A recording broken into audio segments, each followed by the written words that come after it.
Beh, l'importanza delle relazioni, una domandona, perché noi stessi, noi persone fisiche, siamo una relazione all'interno del nostro corpo.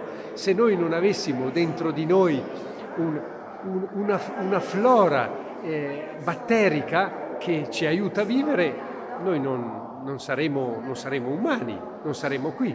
Quindi la relazione è un aspetto costitutivo della vita umana, già dentro di noi e poi ancora di più fuori di noi. Relazione con i nostri simili, relazione con l'ambiente, relazione con il cielo, relazioni con la terra, relazioni con le piante. Ecco, forse la nostra straordinaria arroganza di esseri umani ci ha fatto dimenticare l'indispensabilità per essere felici della relazione con i nostri simili, ma anche con la terra, ma anche con il mondo vegetale, con il mondo animale, financo con le pietre, anche con le pietre. Quindi relazionesimo è una straordinaria intuizione modernissima, ma anche antica. È una riscoperta, è un andare alla sorgente del fiume della vita.